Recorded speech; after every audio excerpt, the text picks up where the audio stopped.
Chair, we're ready to go. Yes. We're going to start, and then I'm going to pop that on. It's going to.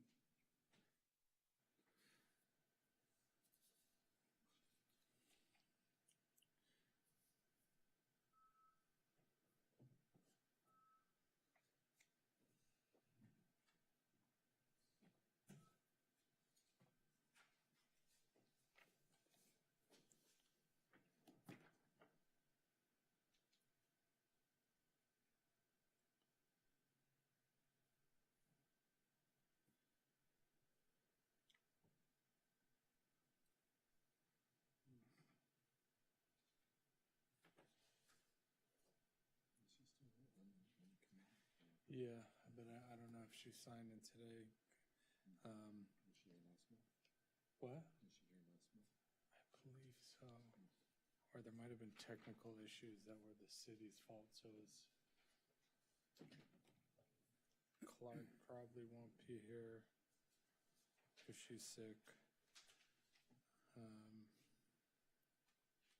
We are ready. Okay. Good evening, everybody. Thanks for being here. I'm getting ready to start the official regular meeting of the Disabilities Commission for the month of August. I'll briefly read our mission statement and then do our agenda.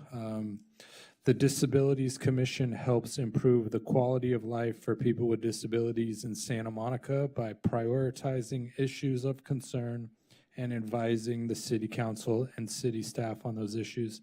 The Commission recommends ways to maximize participation of people with disabilities in all facets of city life and increase awareness of the abilities, rights, and issues of people with disabilities throughout the community. So I'm calling the meeting to order, and I'm going to start by doing roll call. Vice Chair Rockfelt. Present. Commissioner Clark is not present. Chair Elliott is present. Commissioner Cosmea Dodge? Present. Commissioner Azaria is not present. Commissioner Gordon? Commissioner Wen, is she not present? Commissioner Adiami? Present. And Commissioner Royale? Present. Thank you. We have a quorum. So I'm going to go ahead and just jump right into our agenda. Item 1, public input on non-agenda items. Thomas, do we have any? We don't have any public input on non-agenda items. Just to let you know, Commissioner Wynn is now joined. Welcome, Commissioner Wynn. So I'll move on to item number 2, public input agenda items under special agenda items and consent calendar only. Thomas, do we have anybody? No public input has been provided. Okay. Well, then I will move on to number 3, special agenda items. 3A is commissioner announcements and resources. I'll start. Give me 1 second.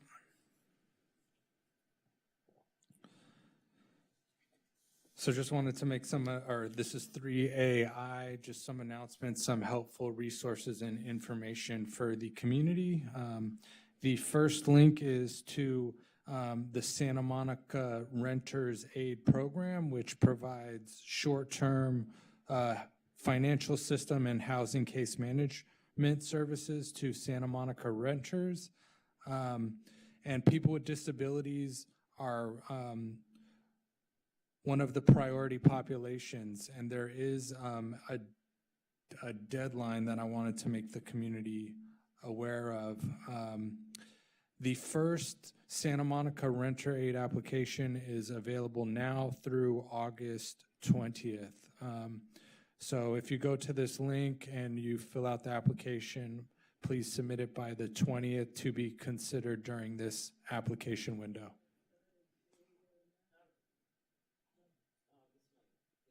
All right, it just came up. I don't know if you want me to add something. You usually have me report to you, because I have something on San Marco Ray. Do you want me to wait all the way? Yeah, we'll do that at 13A. Okay, because I'll add that. Yeah, perfect. Okay. Perfect.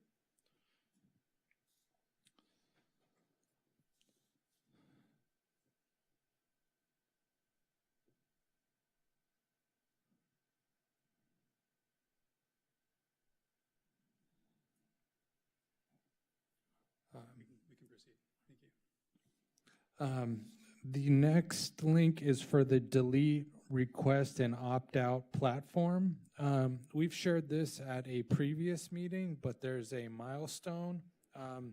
The drop program gives you more control over your data and gives you a route to request data brokers to delete and not sell your personal information.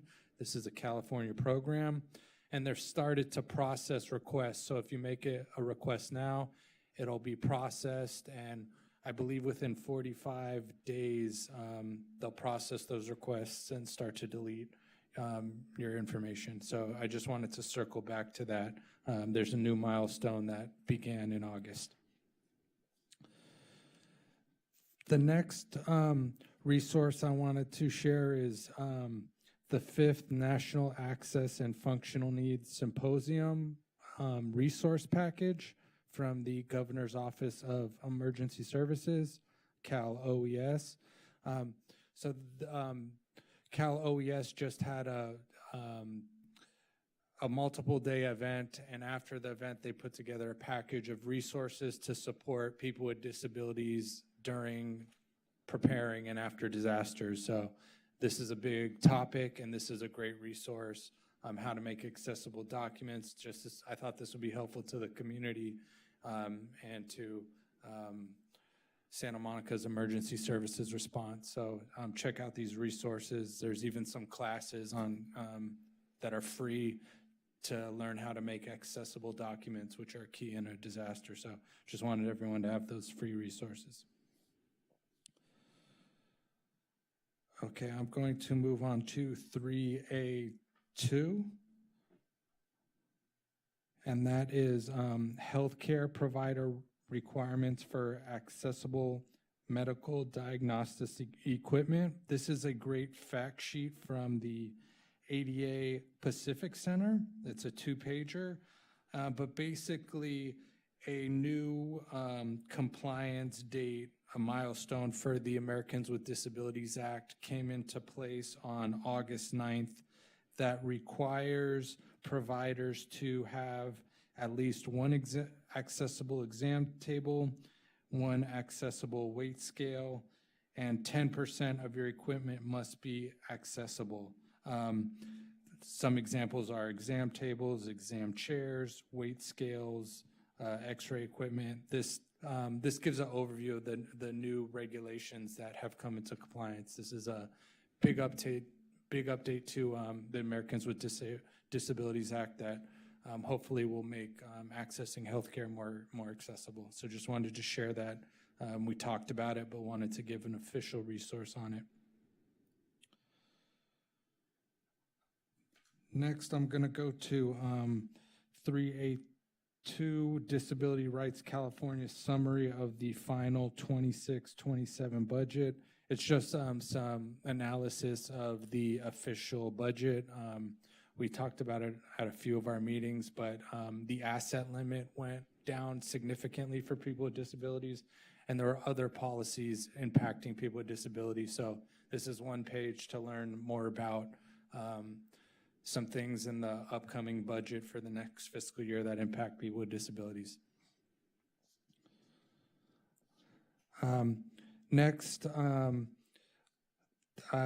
we have a link to SNAP provides needed food assistance to millions of people with disabilities. This is just a good source of data about people with disabilities and how HR 1 and other laws may impact that population, and just it has really good data. So that's part of why I wanted to share with the community some really accessible graphs and good data sources from experts. So I just wanted to share that with the community and our policymakers. And then I'm going to pass it to Commissioner Royale for the next couple of updates under 3A2. Oh, okay. Uh, I attach a link to Civil Rights Department, State of California official website because on July 2026, they release new guidance on disability protection at work. So if you don't know that Civil Rights Department dealing with all issue involving kind of like reasonable accommodation denial for people with disability, so they handle some issue related to work and also to housing.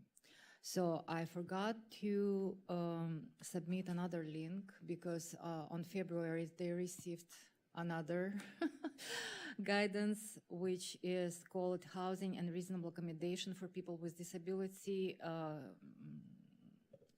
question and answer. So I will be submitting like for next meeting. So here's like brief explanation how it works. So next link, it's called Accessibility Standard Frequently Asked Question for Residential Project. So basically that document kind of like replacing those question and answer which we tried to obtain from Blake, the ADA coordinator. So here is like more questions and more answers with referencing actual law. And it's kind of like 30 questions, 30 answers on how, ADA apply to housing. So what it regulates, how it works, and at the end, it's actually referencing actual policy. So the next is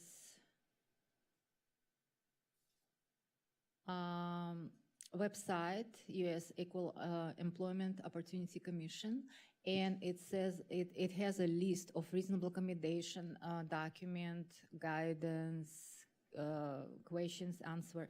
I think for us, it will be helpful for that public meeting preparation to read through all those links and have some picture of, like basic disability rights, how it works, how it's applied, where it's applied, who's supposed to follow, etc., etc. So, and for public, of course, it's kind of like will be helping to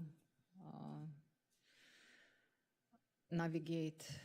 So, because the main instrument to communicate with landlord or employer, if you have disability, it's like filing reasonable accommodation request, which can be verbal or written. So an employer or your landlord, they must comply and they must grant reasonable accommodation request if it's disability related. So next link, that's a link for Deaf West Theater. It's actual, I don't know, I didn't heard about this before, so it's good for kind of like both sides, for people who have hearing problem and for people who don't. So it's good to watch. They had some YouTube video. And they do have some performance, but it's very hard to follow because they work in they kind of like performing in New York as well as Los Angeles. They had main office in North Hollywood, I believe. So like for those who are interested to have some fun, so they can navigate through that website and see. Probably they get lucky and get ticket. So that's it. Thank you, Commissioner Royale. That's some good stuff. And on the agenda, there's hyperlinks to all that stuff. Sure, Commissioner Gordon. Thank you. Commissioner Royale, so I guess is it a play where they're all signing? Yes. So they have, It's a both. they I have mean, sub- you can, if you are able to hear it, they kind of like play music, etc., like song, but they accompanied by all the signing language. do they have subtitles or something? I'm not sure.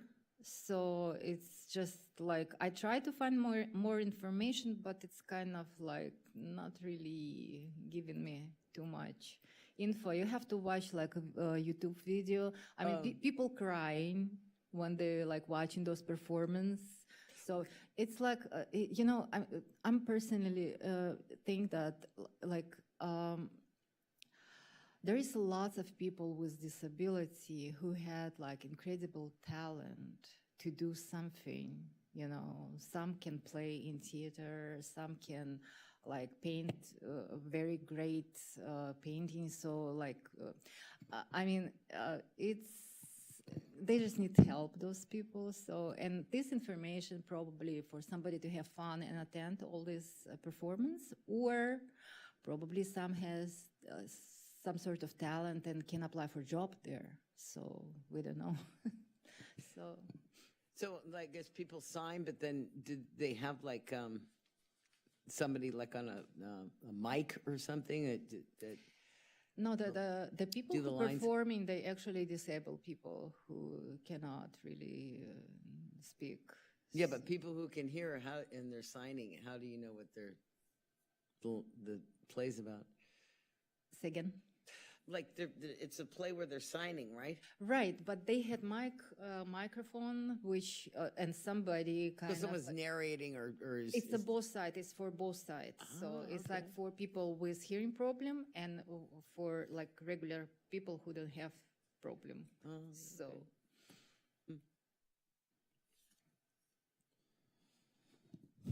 All right, thank you for that, Commissioner Royale.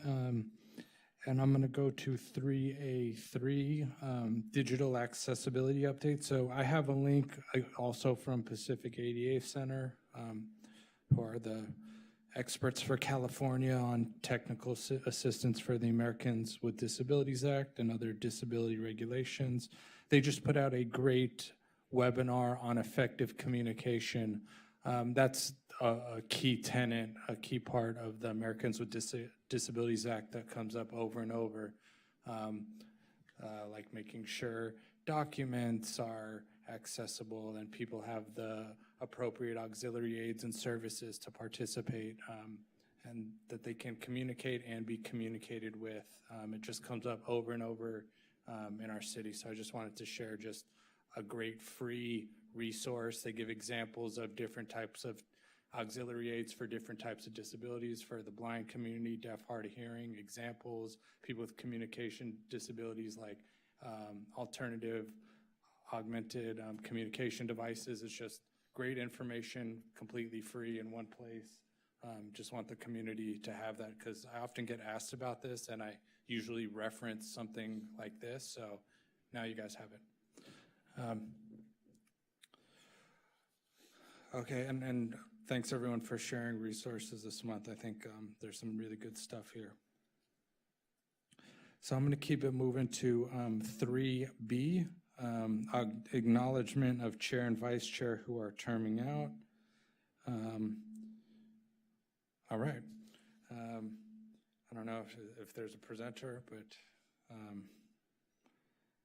yeah, our term, I believe, it usually goes the fiscal year, so from July 1 to June 30th. We delayed it 1 month because of the appointments, but we're doing it now, doing re-elections, and then I'm assuming we'll do it again in July of 2027, get back on course. But I enjoyed doing it. Yeah, time flies. I'm surprised it's already been a year. Any thoughts, Vice Chair? How many years have you done it? 3? 4? Almost I did 3, but one term was like super long during COVID. It was probably like a 1.5 term, but it's been over 3. By any chance, can we postpone all this procedure because we still have no appointments made, no confirmation for people who will continue staying with the commission. So Let me give everybody an update on where we're at with Yeah. appointments. So appointments were supposed to happen in July. Those got pushed to September 8th. And when I say got pushed, that's what they're hoping to accomplish on September 8th. We don't know if that will happen on September 8th. The following night is our commission meeting. So say 2 new commissioners are appointed on September 8th, we'd be hard pressed to swear them in at the following meeting. There are a lot of variables. So if we were to push elections, it likely would be pushed for a couple of months. So that's something to consider. I know it's not ideal because we don't know if certain candidates will be on the commission next month or the month after, but I think perhaps we should operate, with what we know today, and if there's a time where we have to redo elections because an officer isn't on the commission anymore, perhaps we then have another election, but that's where we're at.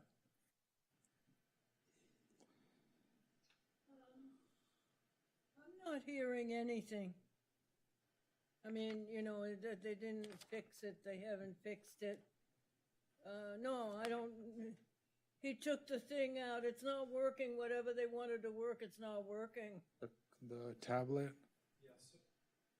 So I just assume go rather than sit here and hear nothing.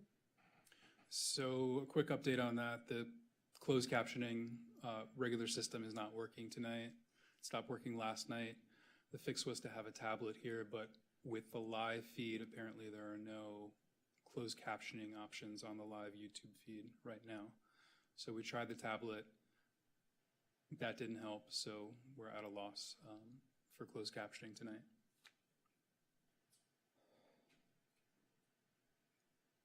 Yeah, I don't think you're gonna, I'd suggest I can't going. hear anything, I'm sorry. I just can't hear anything. You can do a transcript on the phone, and that is possible. Just, I don't think there's gonna be it's not official. workaround. No, that's why I Yeah, should. I'd say just, it should be completely excused and not count. Right. But, well, you'll be counted as full attendance, and they should have it fixed moving forward. But this is an issue with them. Yeah, I can't stay and just, Yeah, no, I we don't can't wanna do waste your anything. time. I can't do anything. Yeah.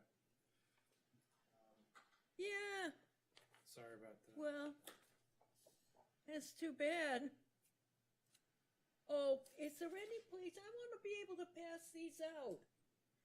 We're gonna talk about that final, or work on, one of the commissioners is working on this. We're gonna talk about it later. Because I run into a lot of people in wheelchairs. And we always signal, I can just pass it out. I'll definitely get it to you when we have Okay. a finalized yeah, version. there is no Okay. captions available Well- on YouTube. Thank you for being here. Oh, Well, well, there's lots of apps. I'm that an can old do it. trooper here. I don't Take think- care. Have a good night. Sorry. Thank you. Thank you. And we become smaller.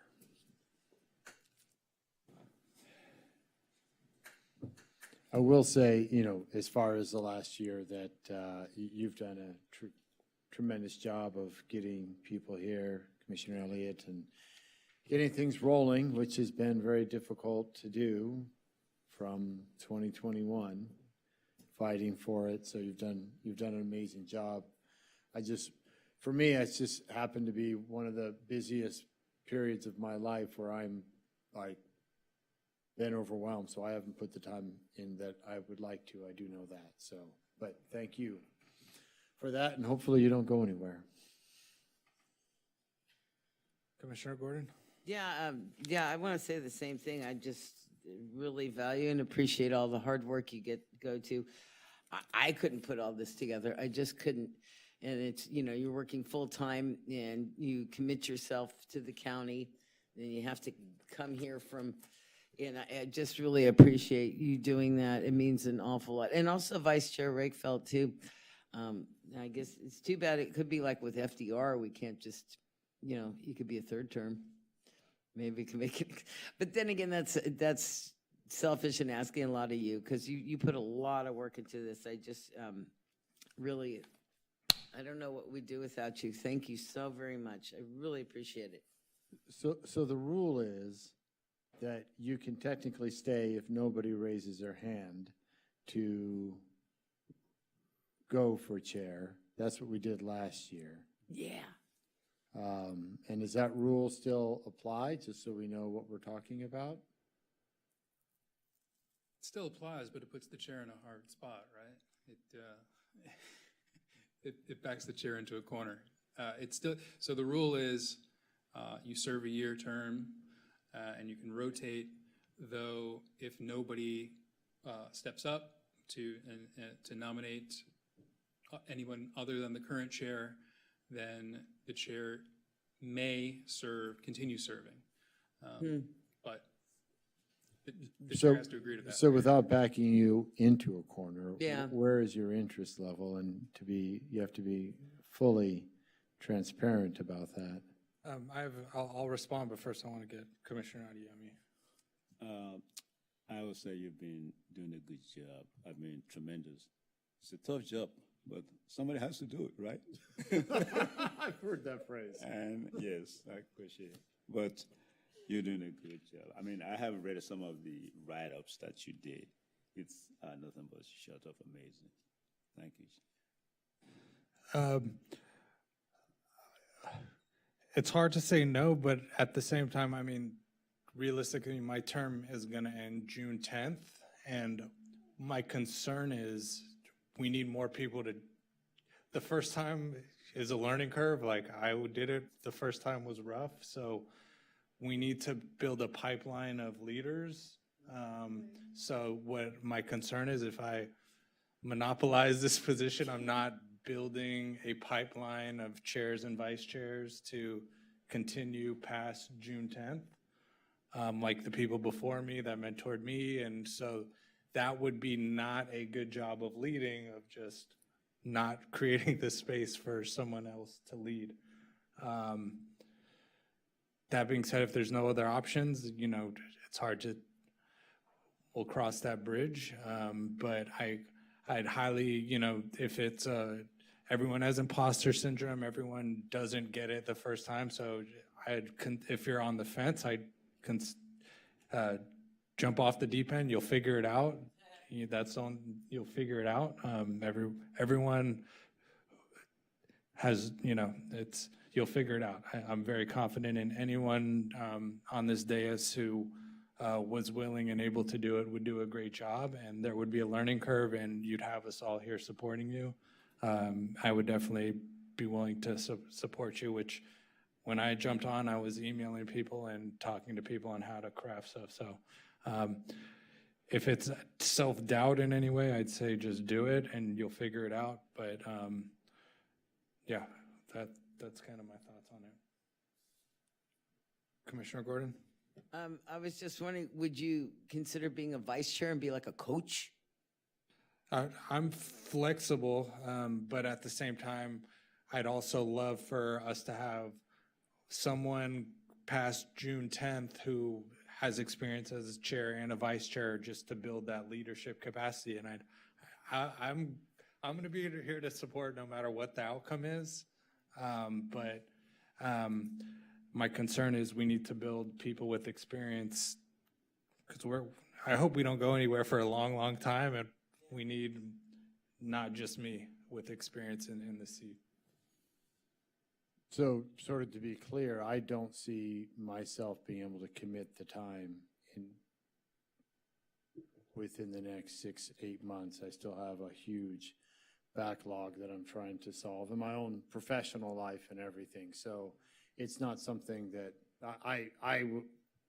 could not do a good job now. So I would, as chair, I'm just bowing out of that because I know I would not do what I wanted to do.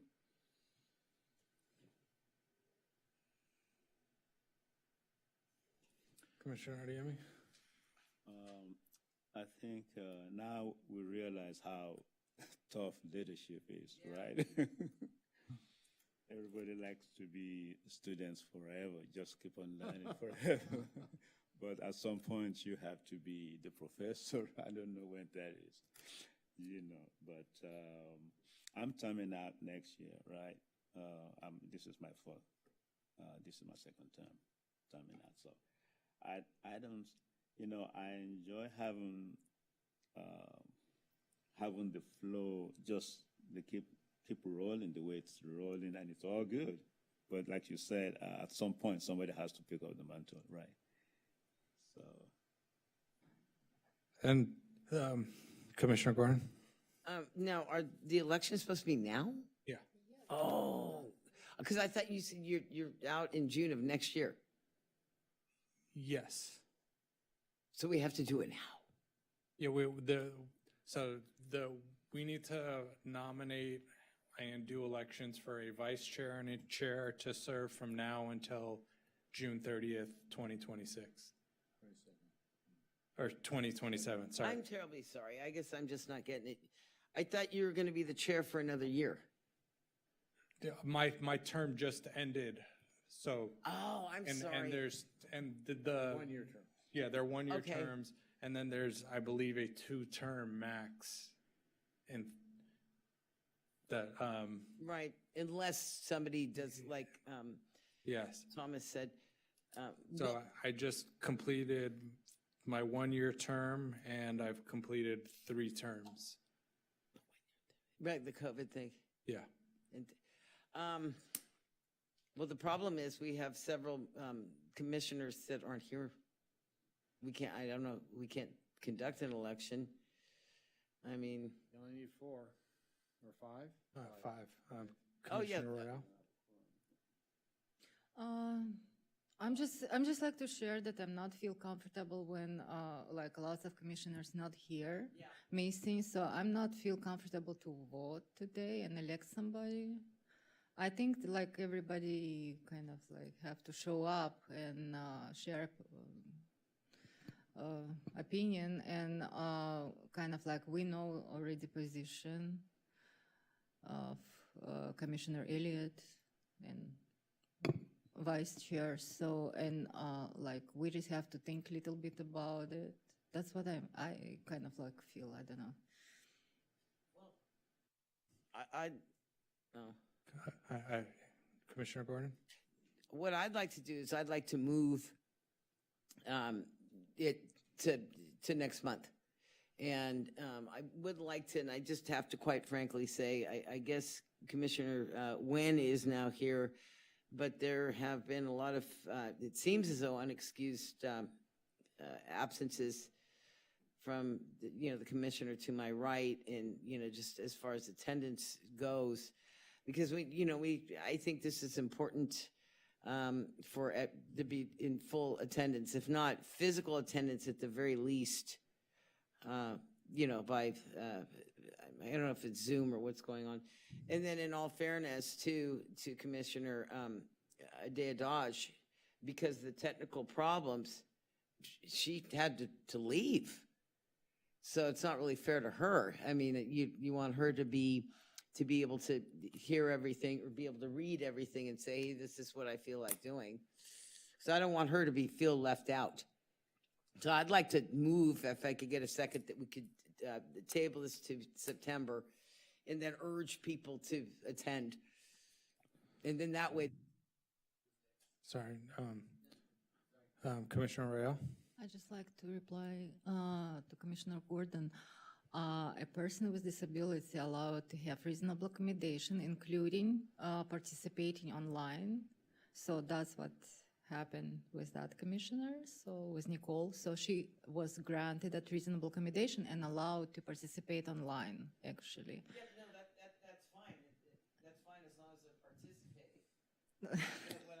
Is that there, as people just don't show up quite often time, I mean, a lot. And just, I don't know, maybe we can work out something with Commissioner Deajaj to where they can set something up. I don't know if probably couldn't show up to our house. That way she doesn't have to schlep all the way down here. And, because it's a pain in the butt for her. It's, to see if it's the same thing for Commissioner when happens for her. Because that's perfectly understandable, I get that. But when you just don't bother to show up and it's unexcused, and to me, it's apparent that you don't have any interest in being a commissioner. And I just would like to see a greater attendance and everybody here. If I'd like to move, we could table it till September.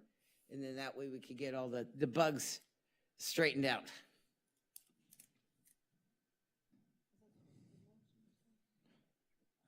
Again, what are the repercussions potentially on that with the process?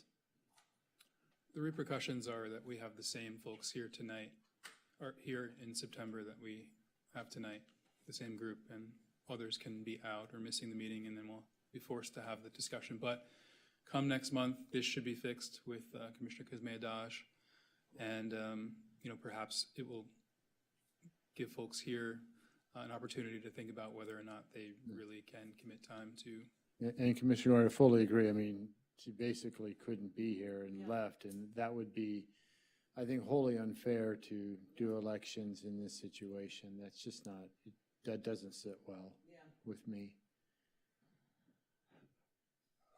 Okay, so I'm happy to stay on for another month. So if I move to move this agenda item in 3C to next meeting. Do I have a second? Do we need a roll call vote or just? We have Commissioner Nguyen joining us, so yes, we do need a roll call vote. I'm happy to go through those names if you like. Sure. Great. Commissioner Adeyemi? Yes. Commissioner Asaria is not present. Commissioner Clark is not present. Commissioner Gordon? Aye. Commissioner Kuzmeadaj has stepped away. Commissioner Nguyen? Yes.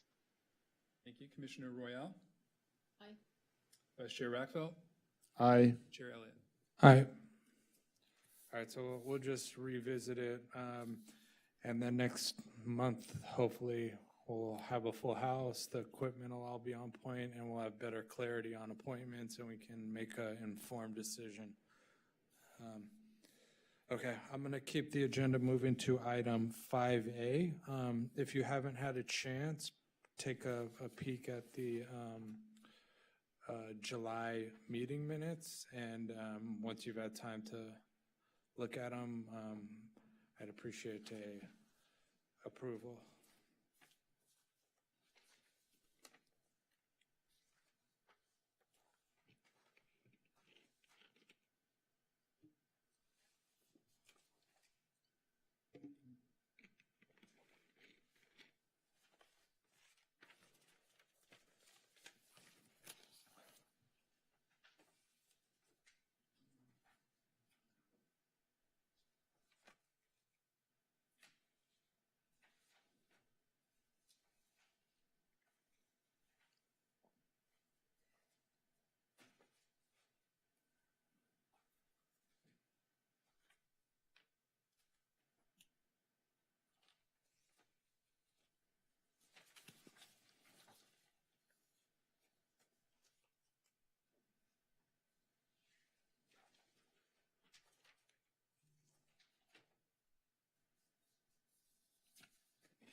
I'll make a motion to approve. Do I have a second?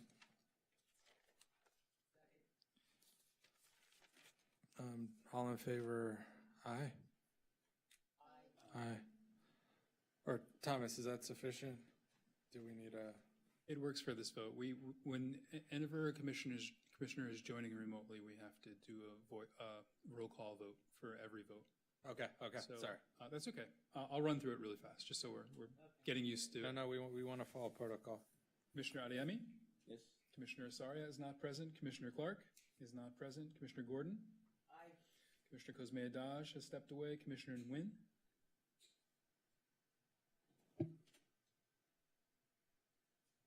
Aye. Thank you. Commissioner Royale? Vice Chair Rackfeld? Abstain. And Chair Elliott? Aye. Thank you. Thank you.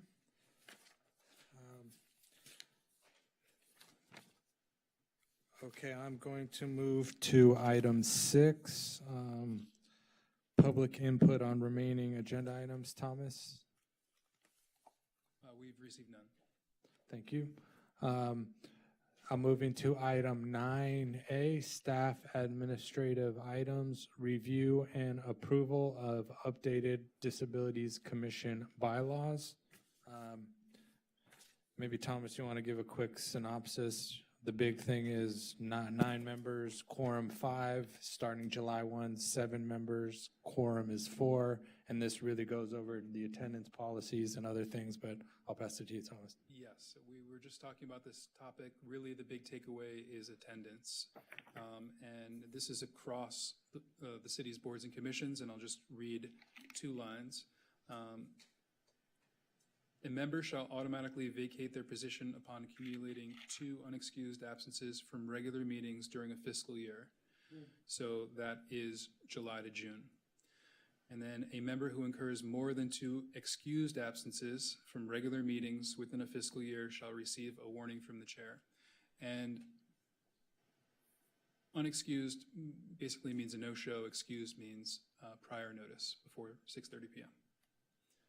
And so these bylaws, the approval of the new bylaws are an agenda item on all boards and commissions agendas this summer. That's why it's on the agenda tonight. Are there any other changes?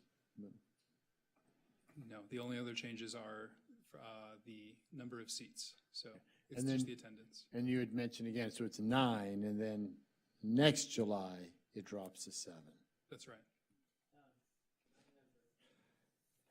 And just clear, so I'm just thinking about like, if there's a assistive technology failure that we can't meet effective communication guidelines, is that just doesn't count? I think, because I think that's not an excuse, that's like they showed up, they shouldn't be dinged.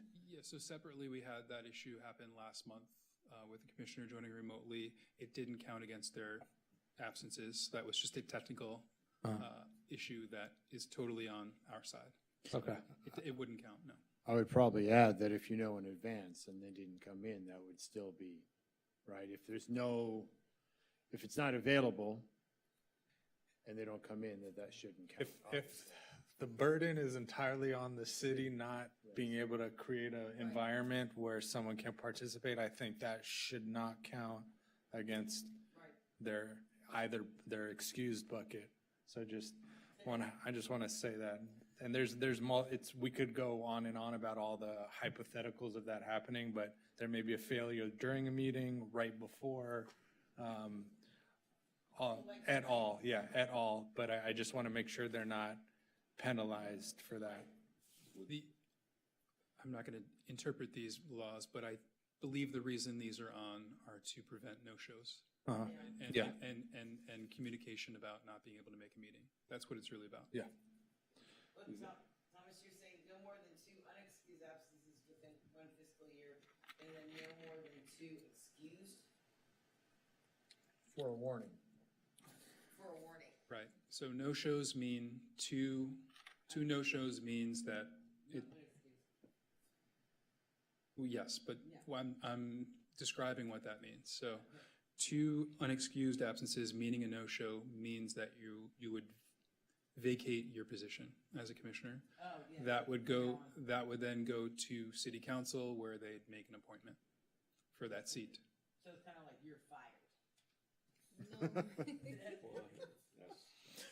And in that case, it's not kept on until the appointment. They are removed from the commission for all the, any commission, and then there's an appointment. Yeah, no warnings.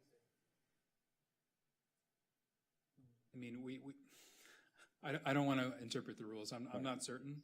I would think the purpose of this is to have folks communicate if they're unable to make a meeting.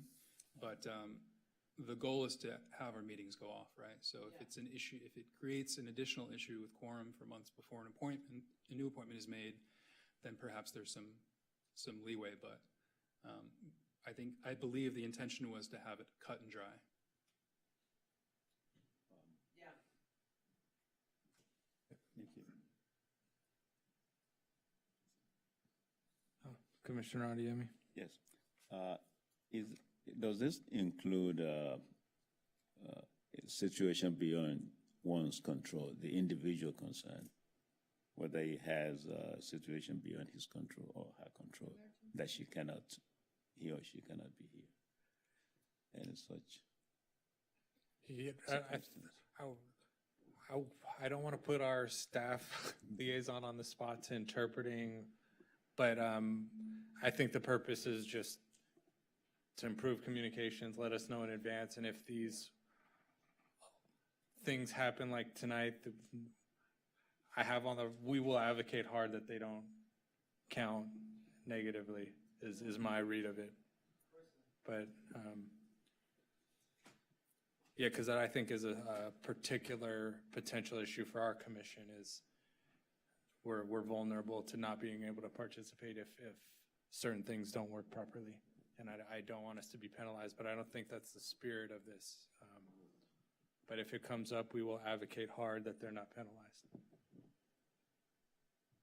Commissioner Royale?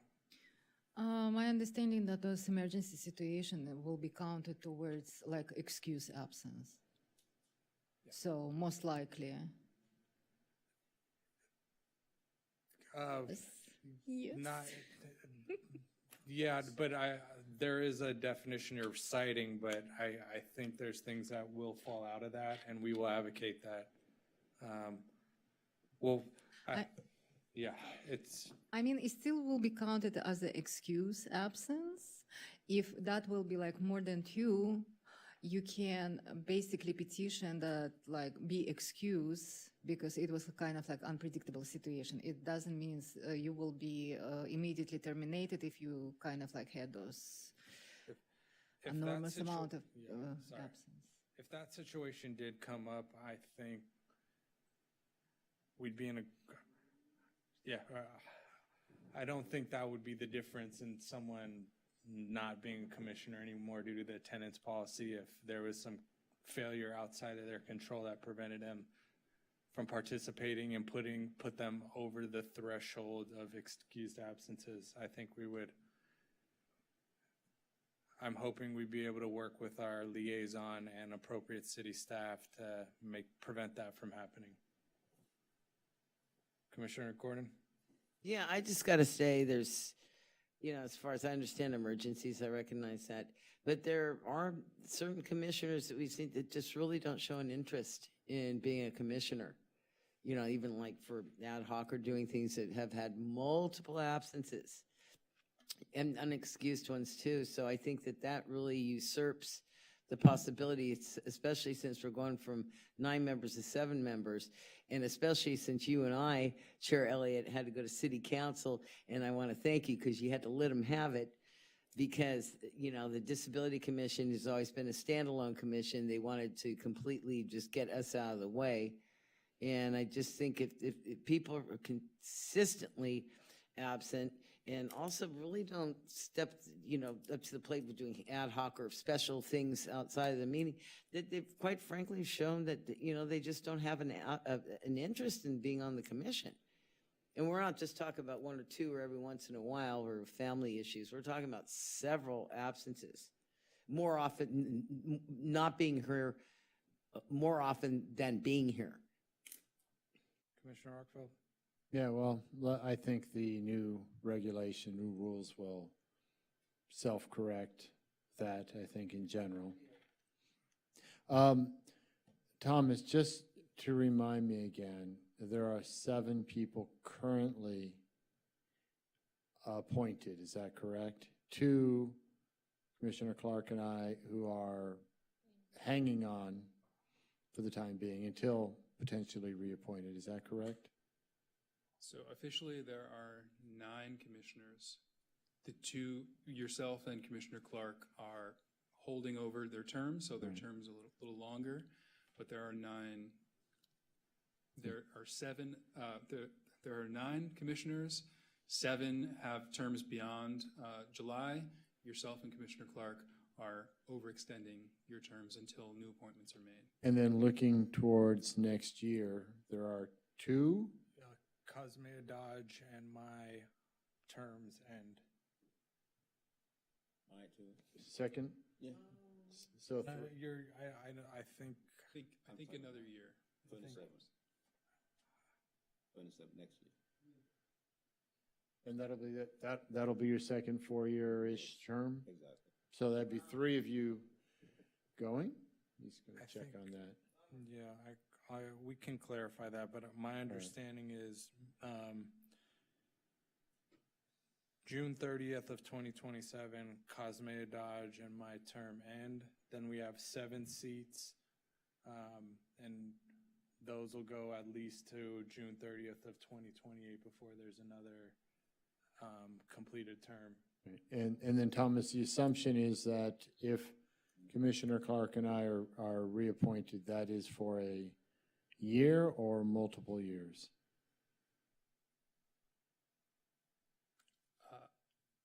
To the best of your understanding. I believe it is for a 4-year term. I believe both of those are a 4-year term. I just looked it up, Commissioner Adeyemi. You are in a term that ends in 2029.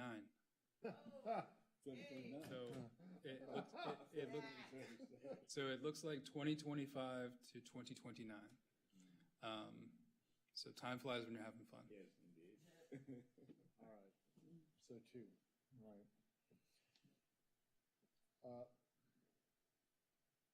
Commissioner Rockfeld? I move to, do we have to approve these or not? Or is it just we're being advised of it? It's really for being advised of it. Okay, well, thank you. I think that the changes are appropriate and necessary. And Hi, do we need a vote? Why don't we? Sure. Why don't we? So, Commissioner Adeyemi? Yes. Commissioner Asaria is not present. Commissioner Clark is not present. Commissioner Gordon? Aye. Commissioner Cosme Dodge is not present. Commissioner Nguyen? Aye. You, Commissioner Royale? Vice Chair Rackfelt? Yes. And Chair Elliott? Yes. Thank you. Okay, I'm going to keep the agenda going to item 13A, Disabilities Commission member discussion items, reports from ad hoc committees and liaisons, and discussion and possible action on reestablishing and/or establishing new ad hocs. 13AI, report from annual public hearing ad hoc. Commissioners Azaria, Clark, Rockfeld, and Chair me. So if you notice in your packet, there's a handout. Thanks, Thomas, for this nice summary, and appreciate everyone staying late on a Wednesday afternoon to make progress towards our October event.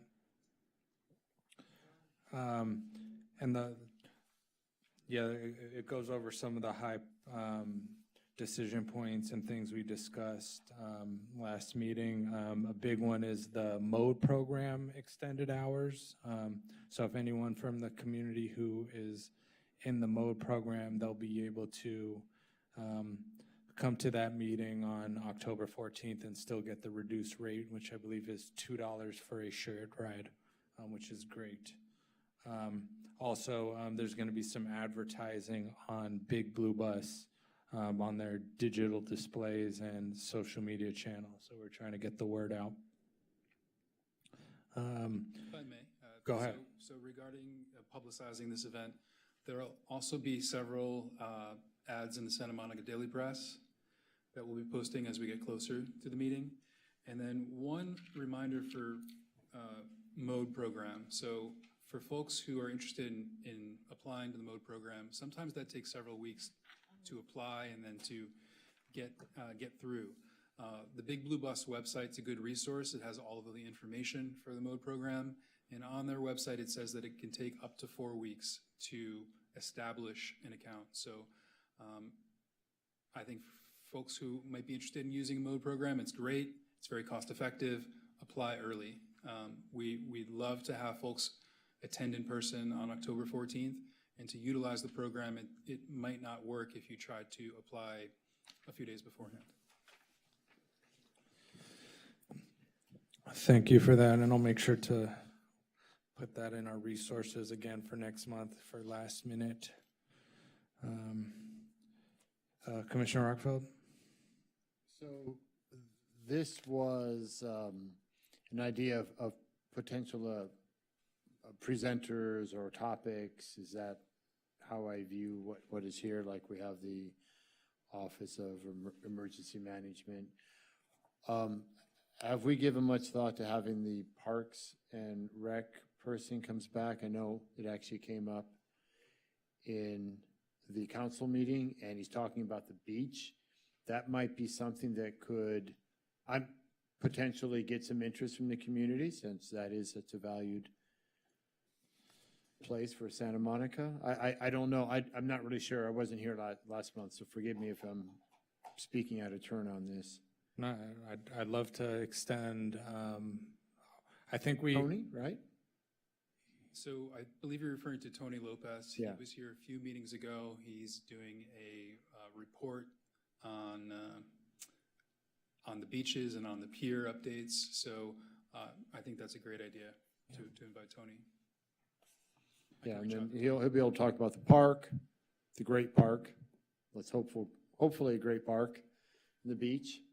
I think that'll be a hot topic, could be a hot topic and get people here, so. And I think we also talked about in the meeting that if whoever we invite, we'd love for them to bring collateral and resources to share during the meeting. And I see the school district was brought up. What sort of persons would be of interest from the school district? I'm trying to recall exactly what we talked about there. I know for Santa Monica College, we were interested in the Disabled Students Program representative, but at the school, do you remember where we?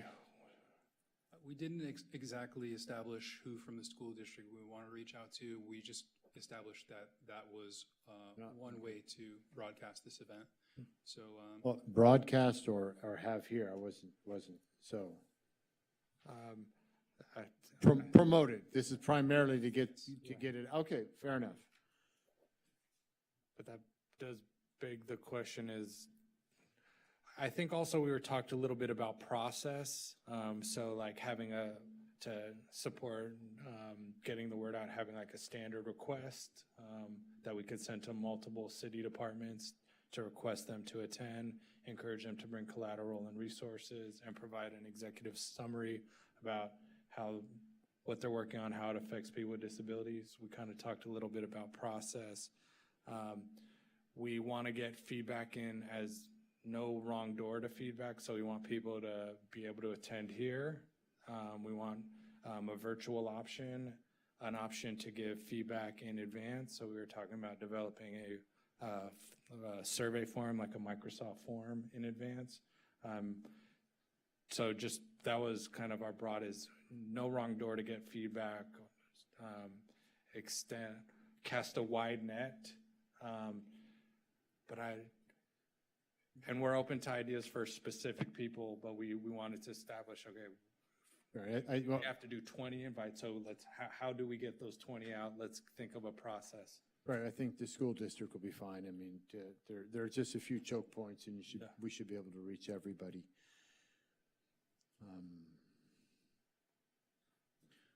I also want to let everyone know that Alana Rimmerman, who is on our team and is working will be working to reach out to folks for the annual public hearing, will be at next month's meeting to provide kind of a where we're at in terms of who we've reached out to and who we may want to reach out to in the weeks preceding the event. So we'll have another update in September. I would just cast a wide net. I'd rather have to say, no, we have too many people on the agenda than not reach out.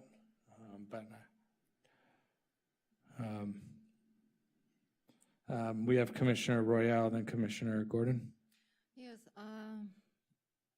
every time I'm watching city council meeting, I see some people with disability making some sort of like statement there. So at the meeting, what if we ask city manager or some of city council meeting participant from now on make that announcement that Disability Commission will be having like public meeting on that date. So I think we kind of like will be able to reach more people because a city council meeting was like watched by a lot of folks and a lot of folks showing up in person. So we just kind of like spread the word.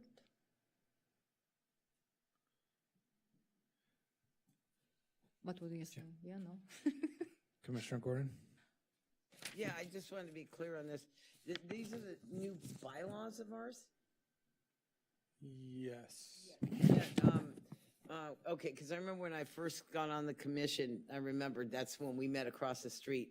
They, these are, now, we adopted these or city council did it for us? Thomas, can you clarify? Can you repeat the question? I'm sorry. Did city council put these bylaws together or did we do this? So City Council recommended that these were the new changes for the attendance Okay, section. The city clerk's office put this document together, and I plugged in the Disabilities Commission name and meeting date. So okay, so city council recommended these bylaws, and then I'm sorry, don't we have to vote on it? no, in May 2026, City Council passed an ordinance that made this law. So we are sharing, so they asked to share it with all boards and commissions that these were the new attendance rules. We just, a few minutes ago, we did take a roll call vote on this. No, I know, we did as far as the attendance issue, I understand. But I guess, because I just remember with Chair, when he was Antognini, that we did the bylaws ourselves, but you're saying city council, first you said city council recommended these, but then you're saying there's a new ordinance for city council is basically saying they're not recommending it, they're saying we're doing the bylaws for you. So these are not 15 pages of new bylaws. There's the change in the bylaws has to do with the attendance, making the attendance section clearer for folks. So that's the change that passed. And the bylaws are for all commissions. This is not ours. This is just a general, this is a rule for all the commissions. Okay, so city council, Correct. Yeah. Correct. so city council passed an ordinance that this is to be followed for all Right, two changes from the existing bylaws. bylaws. Passed an ordinance. So to be clear, and I apologize if I wasn't clear, these are the rules of order and procedure for the Santa Monica Disabilities Commission. These are the rules of order and procedure for all commissions. Okay, because, So yeah, it it's- says Disability Commission. So it's rules of order and procedure for city, Santa Monica, all commissions, not just disability. Well, yes, these rules are for all commissions. Or, okay. And just wanted to point out for the commission, shout out to Commissioner Clark, put in a lot of work in developing a flyer and also doing the kind of accessibility work, developing alternative text. Yeah. So take a look at that. Yeah, Yeah, she put in a lot of work on this, so thank you. yeah. Yeah, this is cool. Yeah, Mission statement. Commissioner yeah, Rocco. for the school district, the typical way they get the information out is the administrative department will give it to the teachers. Teacher will drop it in the backpacks and it goes home from there. So it's getting to there's two people in charge of, if you want it for all the school, but there's two people in charge of the special needs within the city. Thank you. And just to be clear, so this flyer is a draft, right? We're working on changes. This is one iteration of a few to come, likely. Yeah. So there is information on here. This is not ready to be shared, but there's information on here that will change and does need to be changed. But this is a good idea of what we're hoping to have as a flyer that goes into one of those backpacks. You know, yeah, and for clarity, I just like the momentum on it and the thought about thinking about how it's going to be accessible both as a flyer and with the community. So, but we'll iterate. Commissioner. What would be the process to get this approved? Because it should be approved, no later than next meeting, right? I mean, so if think we have so. 30 days. I just don't want it to, we should not let it end up getting backed up to deadline. That's all. Yes, so meeting tonight, we requested feedback, and we hope to have feedback on this flyer from the group tonight. Okay. We had a meeting, an ad hoc meeting, a few weeks ago, and then we'll likely have an ad hoc meeting before the next meeting to establish our quote-unquote final draft, to make sure everyone's on board at the next meeting. One thing I want to call out on the flyer that I think we need to discuss is the virtual participation component of it, because we definitely want folks to be here in person, with mode, and we want to try to get more folks here, and we want to have written public comment. We want to give folks the opportunity to call in and provide comment that way. However, balancing commissioners joining remotely and then balancing potentially several members of the public joining in a separate meeting remotely, it brings challenges that I'm uncomfortable with, and then I see it being an issue coming down the pike. So what I don't want to do on this flyer that we're going to send out, to folks a month before the meeting is overpromise and underdeliver. So I don't know if a virtual participation, Zoom or Teams link is going to be a component of that annual public hearing. So that's what I hope we can talk about tonight and what the ad hoc can help with.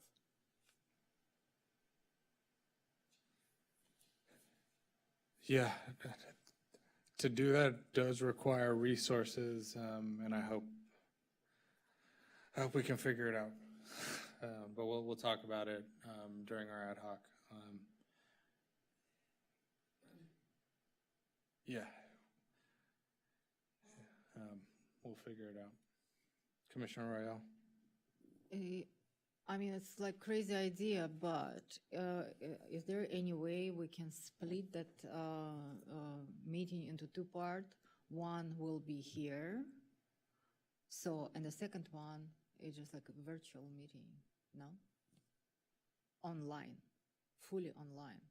Is that crazy idea? I mean, my understanding is we can have a public hearing that can be an agenda item. So in the future, it could be a special meeting, virtual, or something like that. But so because I don't know about it's clear October. it won't be easy to handle like everything at once.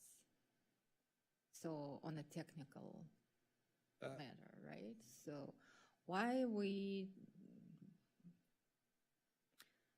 can we try to exclude that virtual participation at this meeting and just announce that we will be able to do something in the future? I would say no. There's a lot of layers to it, and I also Yeah, we'll talk about it in the ad hoc. I mean, I do meetings with a body with a virtual input option, and so from a technical perspective, it's very possible, but it requires resources and people who know how to do it. And so, like, I don't want to put our liaison in a spot where he can't do it, but I'd also like the city to know, like, it's very possible in 2026 in Silicon Beach to do this, but don't, like, if this isn't against the messenger, like, this is the city, like, we should be able to have a meeting like this with a virtual option. Yeah. It's totally technically feasible. So that, but I don't want to like put people on, yeah, I'll just leave it there. So I know there were just these new rules as of July 1 with, Robert's Rules of Order and that, state laws and things, so I think they're still figuring it out, so that's kind of why I'm trying to be graceful, but at the same time, like, I know meetings that happen all the time with a Zoom, a chat channel, like, this isn't like VR, this isn't like, something holograms, like, this is very feasible, but we'll figure it out. We'll do, I want to maximize participation, that's my North Star, and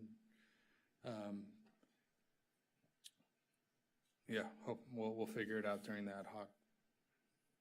Commissioner Adeyemi? Thank you. On the attendance, something jumps out at me here, and it says, thank you. An absence is defined as a failure to attend at least 2/3 of a meeting. So 2/3 of a meeting would be in a 3-hour meeting, like 2 hours. Is that what we're talking about? So that after those 2 hours, the individual can go attend to their business if they have to go? Is that what is being said here? Yes, and that's a standing rule. That's nothing new. But it does affect votes toward the end of a meeting, or it does affect the meeting. But if someone has to go and they spend more than 2/3 of the meeting at the meeting, they're considered present for the whole meeting. And similarly, if the meeting's an hour, the 2/3 is a lower number.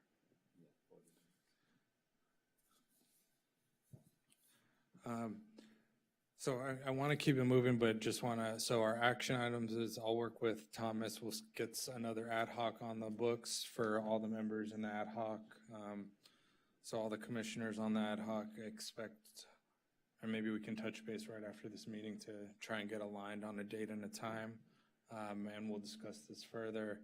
We have an action item we got to have between now and next meeting, the flyer in a better place to make an informed decision to finalize it. And hopefully we can, between now and then, work out the way to cast the widest net with the broadest participation. Okay, so I'm excited about this. It's tough work, so we got to have these tough conversations. So thanks, everybody. Okay. 13A 2, national report from National Disability Employment Awareness Month. Commissioner Clark is not here, so I'm going to keep it moving. 13A3, report from the Santa Monica website Quality Assurance Review Ad Hoc. Any updates from commissioners? Commissioner Royale, nothing? Okay, I'll keep it moving. 13A5, report from Planning Commission and Architectural Review Board meetings. Commissioner Gordon? Yeah, so well, first, before I forget, as far as I want to go back to item, was it the runner's aid? That was 3AI. Yeah, I went to the state of the city get together on Main Street. And so they had a table there that was people concerned. So I did ask them, as far as people who are behind in utilities and whatnot, and they said they would. I know that they then meet, I had to pin them down on Tuesdays where Virginia Park is. You know, where they have the annex. I don't know if anybody's familiar. And then there's kind of like a weight room, a workout room. So Tuesdays from 2 to 4, they let people come in and fill out an application to see if they can get their rent reduced or caught up or get their utilities paid for. So I myself did that because I'm going through a tough time. It didn't work out for me, but I just want to suggest that maybe, I don't know if we could add that in the minutes as far as a time or find out maybe in October to let people know, or maybe if we can, if the people concerned would show up here, because I just, you know, I know some people go to the State of the City. I happen to have done that, but if the people concerned could show up here with flyers from Renters Aid, if there's a public input meeting, because that way people would have another opportunity, you know, to be able to utilize that. And then I found out, I was asking around, I asked the mayor and some council members, Snell, about the inner workings of what's going to happen with the remaining members of the Housing Commission and the merger with the Health and Human Services Commission, and they didn't really know. But I bumped into our very own stupendous Thomas Philbin, who let me know that they are going to be merged. It will be once a month, which is good, because that way, you know, I like the, it's consistent. You know, the Health and Human Services was like 3 times a year or something, 4 times a year. And now that they're merged, it's going to be once a month. I'm not quite sure if we know when that's going to be, but City Council did. I believe we have an expert on this. We almost know. Likely, they'll meet for the first time in September, but that's to be determined in the next week or so. Okay. But then we'll find out which day of the week and which week of the week, of the month, rather. Yes, they're going to decide as a group when they want to meet. When they want to do it. Okay. And then the Landmarks Commission meeting was canceled. That is another one I like to go to, because that's kind of our stopgap protection against, you know, the demolishing that you're seeing. And then the Planning Commission meeting was canceled. So I don't think zoning, I went to Architectural Review Board, and they have adopted some more, you know, these monoliths here. You know, it went on for 2 hours. There were 2 of them, 1633 26th Street, multi-unit residential. And, you know, it's 8 stories, 353 total residents.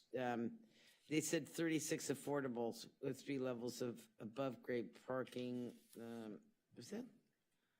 I'm wondering if that's, yeah, that's not the ocean. Yeah, that's another one. So anyways, I really didn't want to, there was a lot of back and forth. The meeting was going on 3 hours. I just stayed for 2 hours because there's, so I didn't stay for the 1633 26th Street. But the 1305 Ocean Park Boulevard, there was a lot of people that showed up, and a lot of pushbacks. The problem with that is if it dwarfs everything else. It is 81 feet 81 feet tall. But the problem with everybody in the neighborhood has with it is that it's 1 subterranean parking and then 2 above ground parking. So there's going to be a lot of exhaust and a lot of things going on. But the state of California and the height and density remedy bonus is putting a lot of pressure on ARB to pass it. There's some pushback. It went on for 2 hours about this. But the bottom line is, I think they're gonna, I think that they're gonna have to vote to approve it maybe next month. But that's what's going on with the Housing Commission and with disabilities. Again, they really have shown no consideration for people with disabilities and with elevator size and anything like that. You know, and then the other thing that people are upset by, one person on the Architectural Review Board, board member was pretty good about, is that they have no regard for families.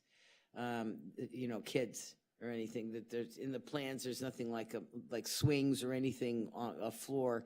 It's kind of more adult sort of things, like wine bars and things of that nature. And, so that's what one board member, I think, was pretty good about saying. It doesn't, looks like it's a swinging singles place, that there's, we have a lot of people with children and family members that are packed into a one bedroom. So she expressed concerns, worries about that. But, so that's pretty much what's going on with that. I think, yeah, I don't think I want to. Thank you. Thank you. Yeah, I think that's it. Yeah, because the Landmark Commission meeting is been canceled. So that's pretty much what I have to say. Thank you, Commissioner Gordon. 13A6, report from Art Commission meeting. Commissioner Adiemi, do you have and Royale? Commissioner Royale? I will speak about this. So I tried to attend. There was online information that the meeting is supposed to happen. In reality, it was like no show up. So I was waiting for like period of time, and then ask a staff liaison, Thomas, to help me figure it out what happens, because there is like no agenda, no cancellation. I tried to call, nobody kind of like taking phone calls. So, and finally Tom informed me that the next meeting will be on August 17th, the downtown location. So I hope I will be able to stay in touch with them. So. Are you receiving those emails like that, the notice with the agenda? Is she on that list? Like For how the we, Arts Commission? yeah. I'm not sure. You have to sign up for that. I'm not, you talking about me? Am I? Yes. No, I'm not, because, listen, there is like online resources where you can kind of, I wasn't alone at that day and time at that location who was not aware of like why there is no meeting, why there is like no agenda. So, I mean, I can sign up myself for those emails. It doesn't help if there is like none exist. But yeah, I hope on the 17th I will be able to introduce myself and kind of like see the commission, art commission. Just from looking at that page, it looks like that commission had quorum issues, so several of their meetings were canceled due to quorum. So it's no excuse. Like if a meeting is canceled, then the notice should go out to prevent folks from showing up in person. But I have an inkling that it was a quorum issue that led to that meeting not happening. Thank you for the update. Commissioner Adiemi? I think we're on the same trajectory. We are trying to reach this newly formed commission. But the hope is that in the next, hope that they will have a quorum where we can have a participation. Thank you. I'm just going to, 13A, 7 and 8, discussion and possible action on creating new ad hocs, and discussion and possible action on establishing liaisons for boards and commissions. I'm just going to table this. Are you interested in beginning? I'm just like to raise issues which kind of like catch my attention. So we keep talking about parking issue on new buildings, right? Handicap parking. So that issue we already kind of like mentioning almost every meeting. So another issue I mentioned, I would like to pay attention to. So I was participating on city attorney presentation on a reasonable accommodation topic, and I paid attention that my feeling was that they're doing that just for having mark that they completed, so that, public presentation. So in reality, there is like, on that specific presentation, a lot of points missing, and it's very important. And,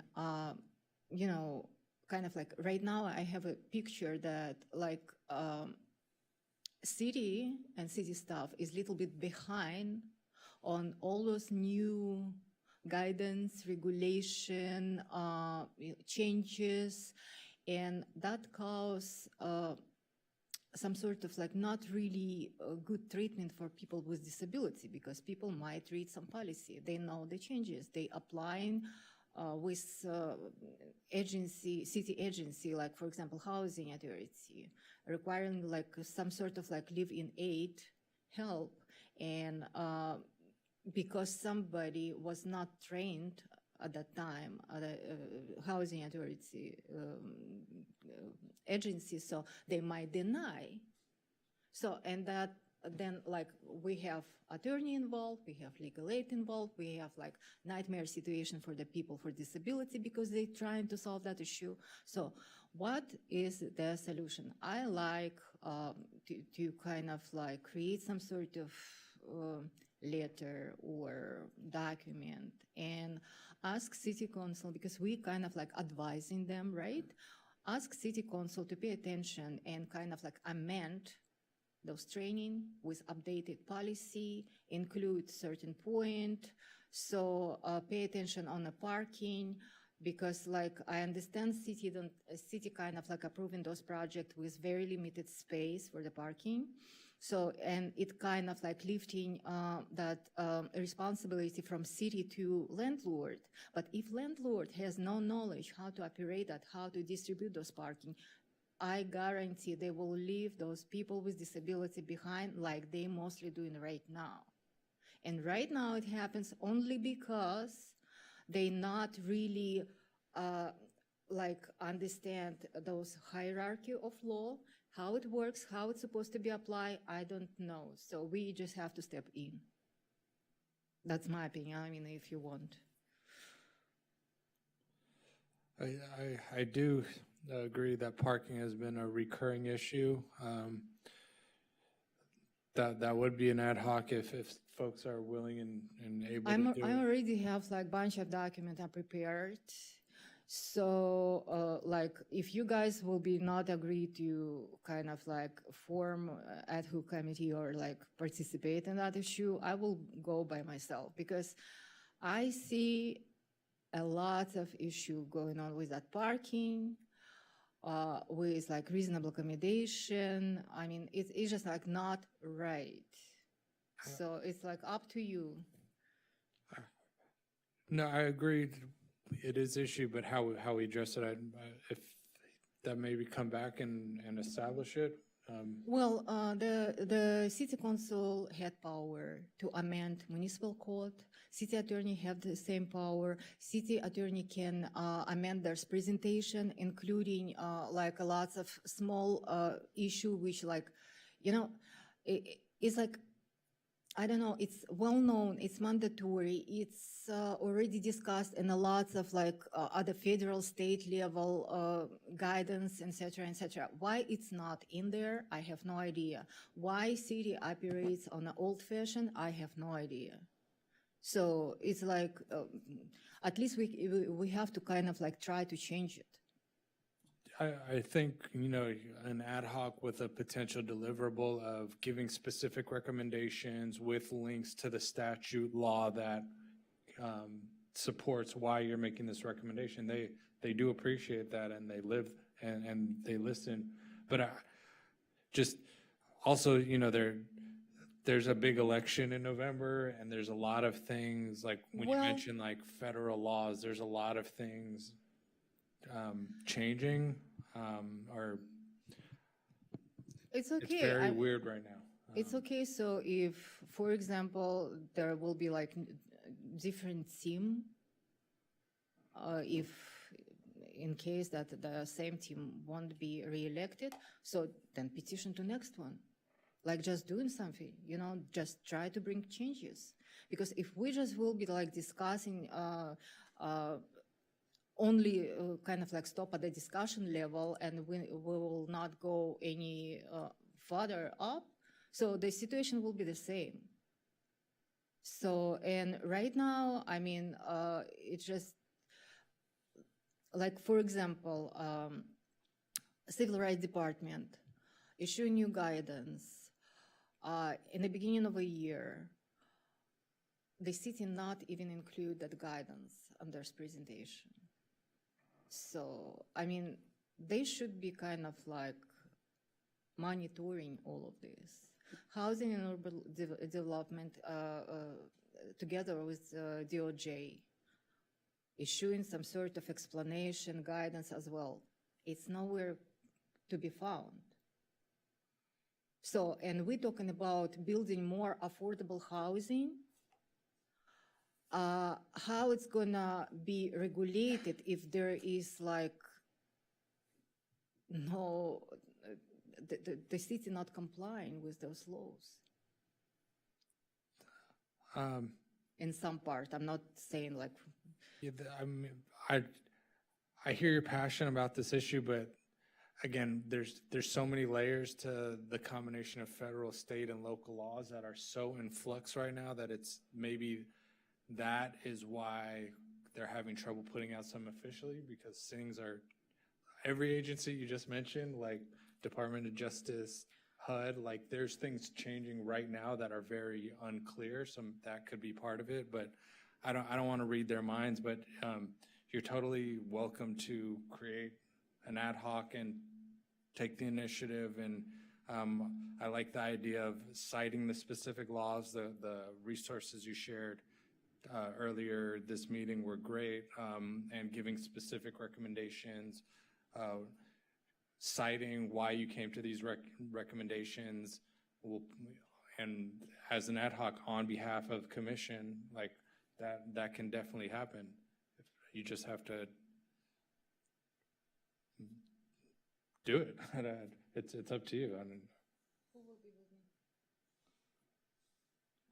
that's part of the work too, is getting like I'm pretty stretched thin until October. I'm in a ton of ad hoc, so that's part of like, I think once we get through the public hearing, like I think December will open up some bandwidth, and we'll also have the knowledge of the composition of our commission and the results of the legislative cycle, the election, and our city election. Like I think we'll have better information to make recommendations. So I would say like, and you can do the work now and just kick it off then. Well, Commissioner Rockfeld then, Rayo. With all that said, I would recommend to you to, I mean, you've been talking about this issue for a year. More. I'm probably in your life a lot longer, here for whatever, to get it on the agenda item for every month and have it there as a discussion topic, then make an ad hoc.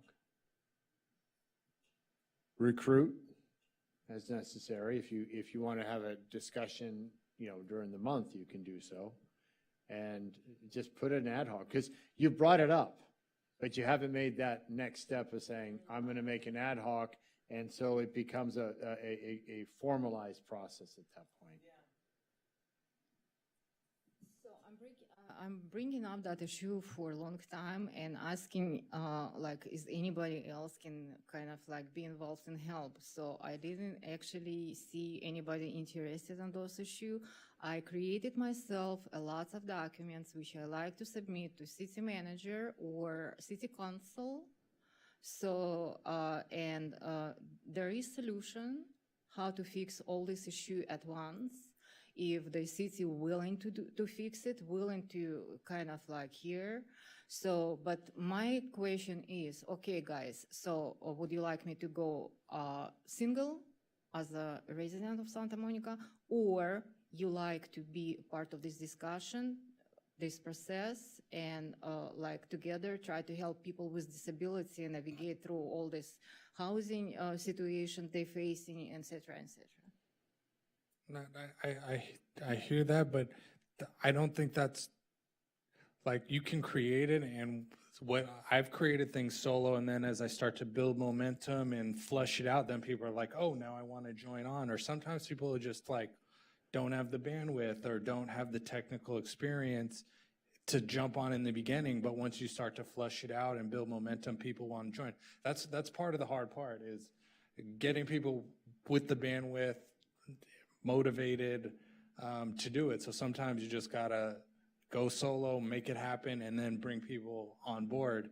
I don't think it's like either we do it or you have to go solo. Like, you can start it, build some momentum, and sometimes you're surprised. A bunch of people jump on something I thought only I was interested in. So like Commissioner Rockville. So my concern about this subject over the last year, or some of the subjects we've had on housing, is there, in my opinion, is a big difference between maybe not doing everything right or ethically and everything they can do, as opposed to flat out breaking laws. And I haven't seen a lot of examples of the city actually disregarding the law. I've seen examples of them perhaps not doing everything they could, and we can all raise our hands to not doing everything we could. So there's discussions about parking. My experience, I know we've talked about, is different. I mean, I had a building, I had to do parking, I had to do all these crazy things. So my experience is I was told I had to do these, otherwise my building would not be approved. So that's why I remain a little skeptical on the concept of not doing things legally as opposed to not doing everything you could. That's where I'm sort of on the fence, just on a personal basis.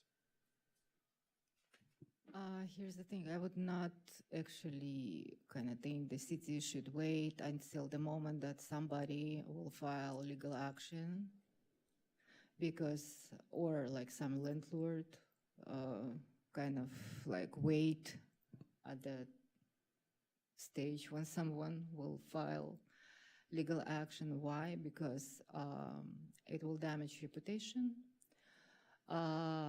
Most likely nobody will give that landlord any sort of grants or finances anymore. It's pretty serious, and it's pretty serious for the city. So, and like complying with all this disability rights requirement. So it's serious, and city have to follow this. So. And we obviously we continue the conversation, but from what you said right there, at least the statement is, it's not that the city potentially is not following the law. They're not enforcing things to the level that you or everyone would reasonably expect. I can't quite figure out in our discussions exactly the line that's being crossed. Let me explain. Might not follow law. The city will siding with landlord and allow them not follow the law. You understand? So that's where city getting in trouble. They advising landlords do not do certain things which already written in the policy, explanation giving, everything updated. It's like first, second, third, like position on that, like it's by textbook, okay? So, and when city start advising certain landlord, or for example, if somebody filing complaint against a landlord or like, I don't know, company who that person tried to work with. So, if there is element that city advising landlord or like company to act like they act, and kind of like covering there's neglect or anything, the city will go automatically with this. That's it. So the city have to have clear policies, clear explanation, how everything will works. City can request landlord, for example, to amend their contract, to have specific kind of like explanation how the parking will be regulated and what people with disability entitled to. So city can do a lot to fix the situation.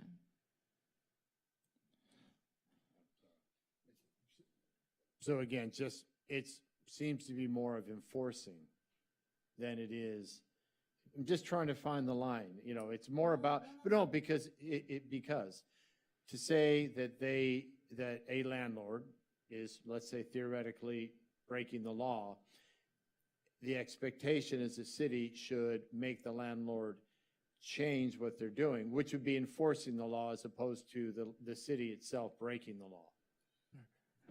Commissioner Royale, I'm going to keep it moving because we're kind of going in circles and we've deviated from the original. So I'd say if this is something you're passionate about, you have some expertise. And I'm just reflecting there's some ambiguity on the legality, the prioritization, the enforcement. I think if we make recommendations, we have to be pretty clear on where we are and the data that informs those pieces.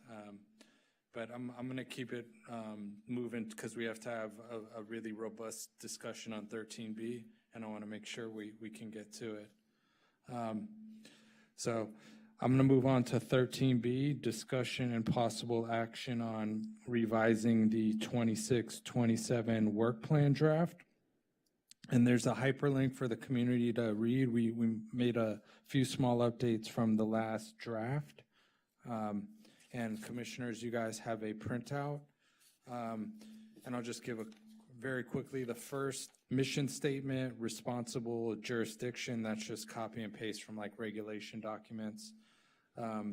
Fiscal year 25-26 goals accomplishments, that's just taking from old agendas, meeting minutes, plugging it into this section. I use the template and it just shows we did a lot. And to get it documented, I think is just good for the record and for the next generation of commissioners. But the meat I really want to get into is this FY 26-27 work plan. And if you have any feedback that doesn't come to you now, please reach out or whatever mechanism to get your feedback. But I added this number one. As you know, Blake has transferred, or I'm not saying it properly, maybe Thomas can help me clarify, but there's basically, I think we need to post this job again and get another full-time ADA coordinator now that Blake has moved to the architecture. And this is, I think, the number one priority. It's key for the community to have a point person. And what has happened in the past in this commission is they have a full-time position and additional responsibilities, and then they also get the ADA coordinator, and they don't, the community doesn't get their needs met.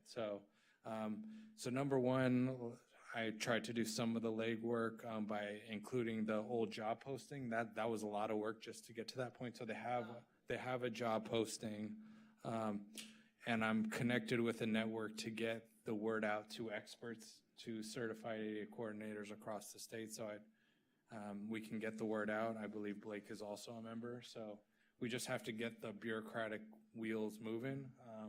And I wanted to get a date on there, but again, this is all discussion, but I really don't like that it's not filled by a full-time person. This is a recent development. So the number one is just moved to the top.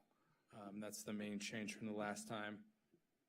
And additionally, I really think I put number two, I think we should have another position who's someone who knows who's a specialist in digital accessibility. This seems to be a common theme today's meeting, but what I have a better sense of what it costs to hire someone to create accessible documents, to remediate accessible documents.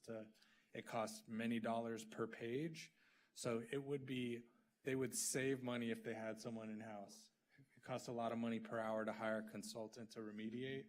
So it would solve a lot of, like, if you have to do a rushed 1 to 2 business days remediation, it's way more expensive. So to have someone in-house to just prevent accessibility problems from having, remediate them, and consult city, it would be a cost savings and just a better experience for the city.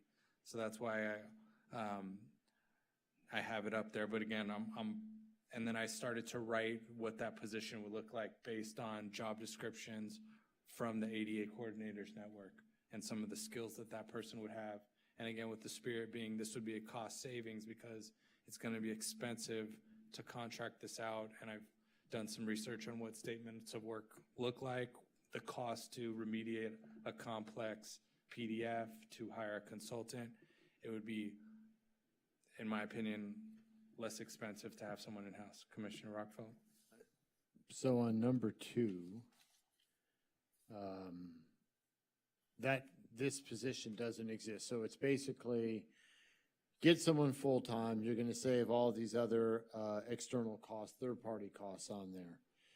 And who makes those decisions within the city to the best extent? Like, it's obviously makes great sense, but it's something that is, as we know, gets in the departments and everything else. So where does that live potentially? I mean, Thomas, I'm just wondering if, as an idea, where would that potentially live?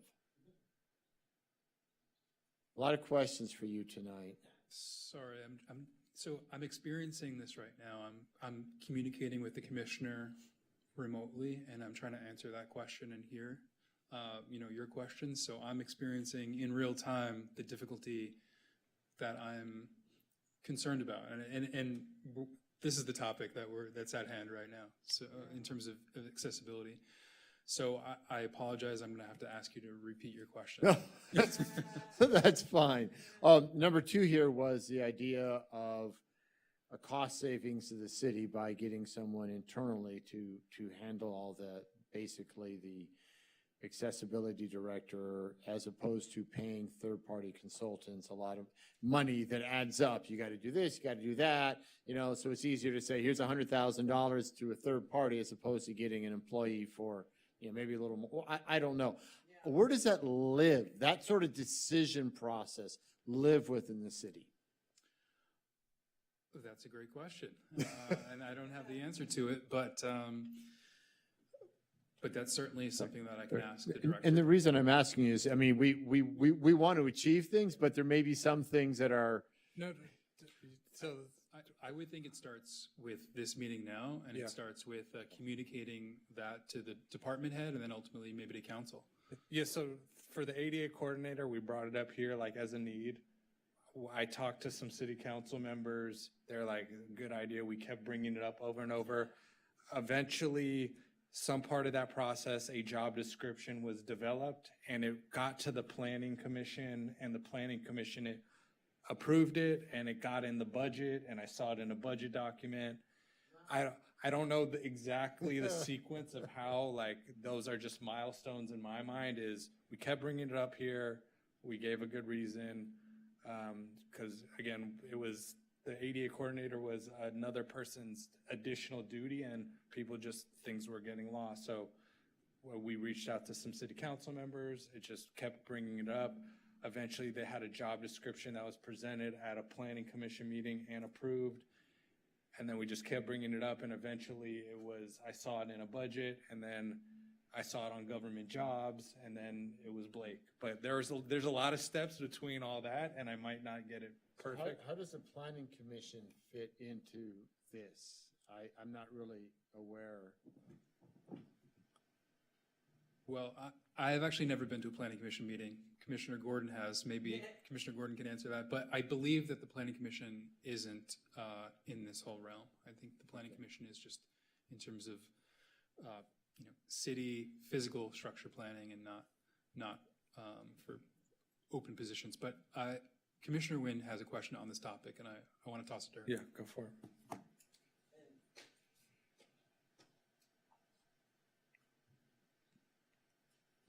I was just wondering if a commissioner is able to work on that, or is that considered an employment position?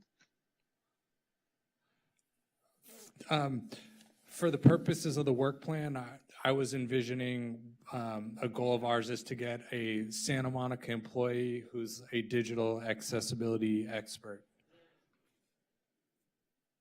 Okay, so it can't be like made into an ad hoc by a commissioner and performed by a commissioner? No, the commission could support this position and provide technical assistance and volunteer their expertise, but other cities across the state have this position.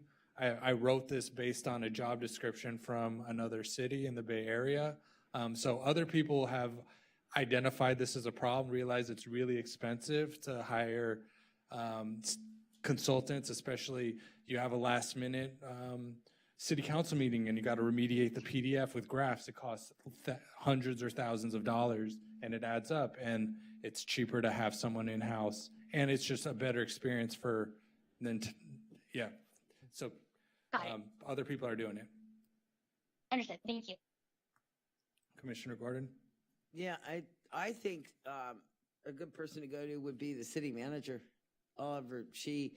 I just know when I check my emails, he does all the mission statements. He's very hands-on. I noticed that, and I've bumped into him. You know, he's shown us the courtesy and the respect of showing up to our Disability Commission when he first started. And I saw him at the what was it, the Ocean Park or Sunset Park? You know, actually, ironically, right across the street where they're going to build that thing. And just saw him, and he was very friendly and accessible and polite. And I don't see why. I don't know if he has a direct city email, but at least I think Commissioner Royale, I think, would go into your email, city email, and email him. You know, also the handicap, because I think that's and also about the hiring an in-house person. I think the city manager would probably not. As far as being the appropriate department, but also that he does like to listen to people. I noticed that. I agree with everything you're saying. And what I've done in the past is directly reach out to city manager and city council, and that was effective in moving the ADA coordinator work. Okay. So, yeah, so that's for whoever's the new chair. That's a good way to kick things off is say, hey, I'm the chair, send an email out. I'd love to just meet and touch base. And in that call, say, here's our things we're talking about, priorities, and just building that relationship helped build momentum towards getting an ADA coordinator. So yes, you mentioned some good people to talk to directly and to reach out to directly. Yeah. Oh, now, are we going to be going through this whole packet? The 20th? Yes, and just some context is a lot of this stuff was on previous ones, so I'm totally open to saying like this is moot, or we want to move this as lower priority. I just thought I have a bias towards having more information than less information on this document, but I wanted your feedback on what you're not feeling, what's missing.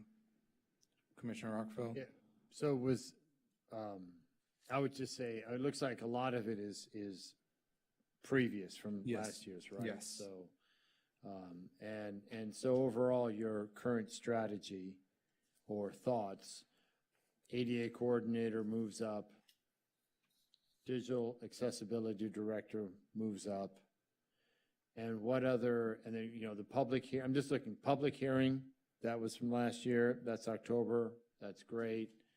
Deeper relationships stayed pretty much the same, that would be number 4. I'm just trying to, so. The one thing that needs improvement is directly connecting with city council and the key people. That's something I'd like to, the next fiscal year, is get one or more city council members here and have multiple just calls, like a Zoom call with them in between meetings based on our priorities. Our direct connection to city council, I'd like to be stronger. Part of it is we were unclear if we were gonna be around. So it's, but now that we know we're gonna be here, I think that needs to be a priority because that can help move things forward, which is, I think what I've heard is like, we don't wanna just come here and pontificate. We wanna like make stuff, and we've done it in the past and in the recent history, and we want more of that. And I think having direct conversations here in between meetings with key decision makers is part of that, and I'd like to see more of. So I would have that as a high priority. Commissioner Gordon, then Commissioner Rockfeld.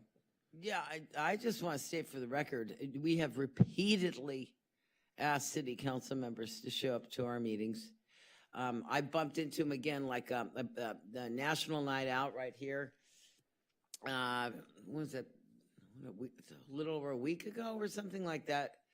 And then also State of the City. And there was one person who actually remembered me by name and that I work on the Disability Commission, but the rest of the city council members kind of like, oh yeah, hi, kind of like they, didn't even really bother to remember my name after repeated requests. I guess the point I'm making is that there's just only so much you can do. I mean, I've asked, I said second Wednesday of every month, we'd love to see you here and make an appearance. So if they're going to shine us, they're going to shine us. I don't know what else to say about that.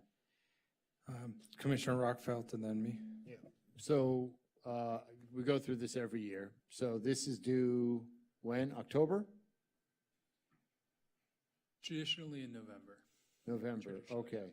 And I'm sorry, I wasn't here last month. So this is the first time this got back on the agenda in this depth? I shared this document last month, and this is just Okay. updated number, the ADA coordinator, we got that information, so I updated it for this meeting. Okay, right. From my perspective now that, I will take a look at this and provide some feedback and on that. It's just a long document to go through here per se. No, But what's clear is the two priorities you're saying, obviously ADA and this other one, and I don't know, maybe there's parking in there somewhere. I don't. No, that's, and also, back to the, establishing contact with city councils. I should better define that. That's once a quarter, 3 times in the next fiscal year. Just having the bullet point without a measurable number is not, so that's a needs improvement. Parking, we kind of broadly had over, we wanted to do, give feedback on the self-evaluation and transition plan, because the ADA coordinator, Blake, at the time said there may be some money, there may be a big effort towards that. So that informed why it was a high priority. Is like, that's the key document. That's how the city says, this is how we're meeting our responsibilities, here's our gap. So we prioritize, like, we need to be involved. There's parking, there's this, there's that. But now maybe that they didn't get that funding, or it's not happening like we thought, and we don't currently have a full-time, maybe that moves lower. So if any way you can get feedback on this, if you want to change this up in the body of an email, whatever, I'm open. Any of this is up for grabs. And something's missing, added directly on the document, or put it in the body of an email, say this should be number 3, this should be number 2, whatever. This is totally, please provide feedback. Gordon, then Rockfeld. Yeah, so can we just, looks good to me. Can we just go ahead and vote to approve it tonight? We're ahead of the curve. Oh. And again, one of my feedbacks last year is in a perfect world, I'd love to be done with this July 1, and we're working on it in our July meeting. Yeah. And that hasn't happened. So I'm being as proactive as possible.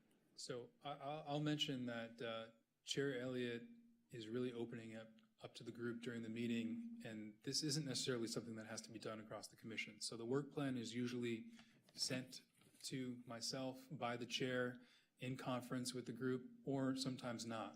So having it, it doesn't need to be passed or anything at one of these meetings, but to your point, you're really trying to be inclusive of everyone's point of views, everyone's concerns, and you want to add as much as you can to this document so that we can always reference this as our North Star when we're planning the agenda for the year to come.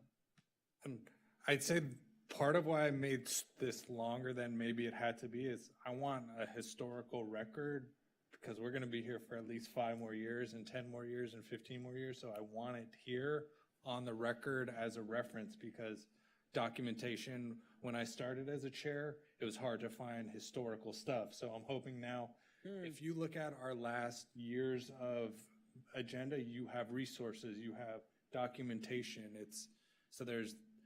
That's part of kind of my style. Okay. But again, I see as we're trying to dissect this is too much.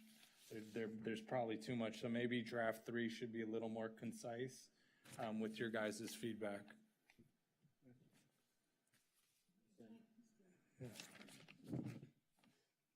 Yeah, no, I mean, I think you should just throw it all in. I think it looks it seems pretty comprehensive. also though, I do want to hear, we still have the October meeting, so I'd love to get that feedback from the community and have a couple iterations of this and the results of the election and stuff, and really I think we can get it 2.0, 3.0 will be this is a good 1.0, 1.5, but I think Okay. it'll get better. So we'll revisit it next month? And in the meantime, review it, and even if you want to, red pen it up to discuss next time, whatever, I want everyone's feedback on this. Yeah. Goals and accomplishments. So I just kind of wanted to give context, my process around it, but it's in progress. I think it's just really great what you've done here. Okay, I'm going to keep it moving to 13C, future agenda planning. Noted, we talked about in our email, West Side Regional Center. Vendored company. Or no, but I think broadly, just the regional center, I think we should try and get in the next year. Just that the West Side Regional Center that serves Santa Monica. Around January 1 or so, I'd like a legislative update, because a lot is changing with the Medicaid stuff, with the election results, with the last legislative cycle. So much is happening. I'd love to just get a state of what does disability rules and regulations look like January 1st, 2027? Because it's very confusing in the community. I think that's a good timing for it. And we'll have all that feedback from October to inform that discussion.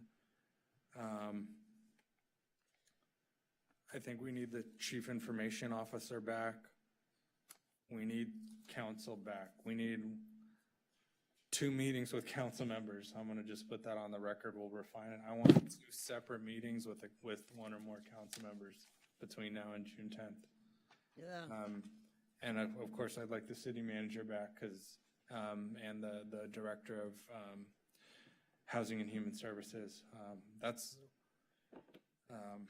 know that's a lot there, but I just want to get those thoughts on the record. But just want to open it up, your wish list items between now and June 10th. It's a lot. Yeah. I think getting this meeting in October is essential. Yeah. Yeah. I mean, that is the focus. Yeah. Yeah. And if we can get that going, that will help create opportunities with the city council or city manager or others. Yeah. And we have that break. Again, reminder, there's no meeting in November because our typical meeting is on the holiday, and just that month is not going to work. But we'll have time to process the October, and that'll help decide just December through June 10th or June 30th. So for September, swearing in two new commissioners, perhaps. Alana Reamerman will talk about the annual public hearing and everything that's going into the planning for that, including the reaching out to Human Services Grants Program, portfolio of providers, and who we're reaching out to kind of try to maximize our input at the October meeting. And election of chair and vice chair. Sounds like a big meeting. Yeah, and we're going to have some action items related to the public hearing and approving flyers, feedback from the ad hoc. So there's ample time for getting ready for October. And again, always you can email me because I will be setting the next agenda. Appreciate Commissioner Royale. If you have like stuff you want to get on the agenda in the resources section or just thoughts, what you like, don't like, I have a reach out. Are there any specifics you like to focus on? Because like those resources which I shared, it's like actually the sort of like policy. So which like I assume not everybody like to read and like to understand. So I mean, It depends. Like it's something I might hear here. I'm a certified ADA coordinator, so I receive a lot of information on like what's going on in California.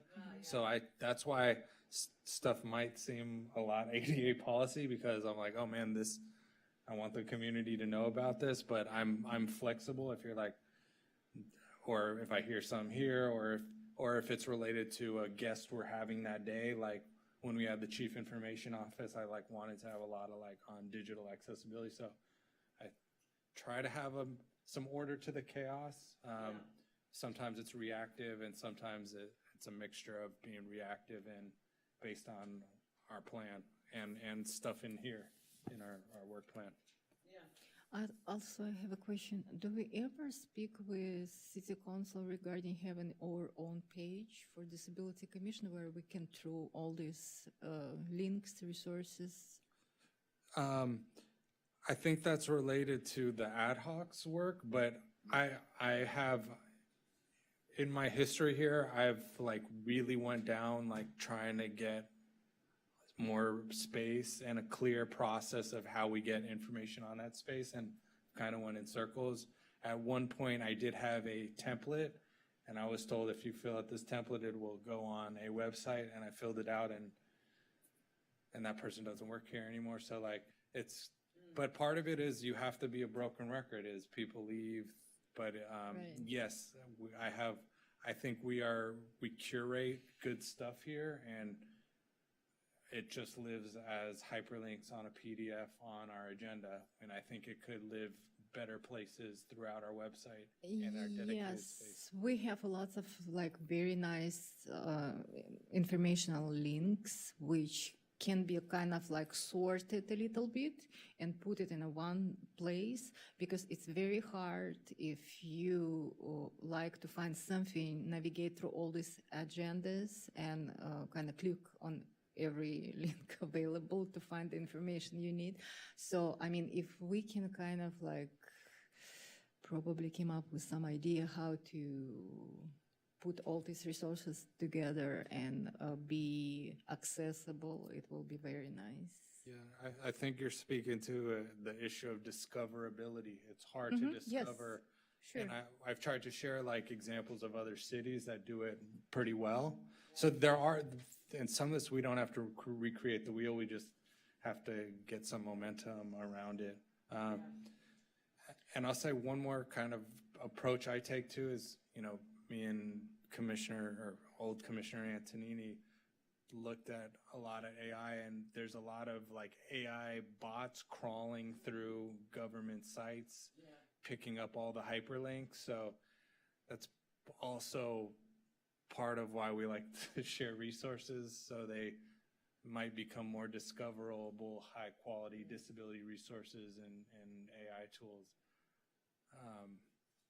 but the website should also be more discoverable, and I think we can get there.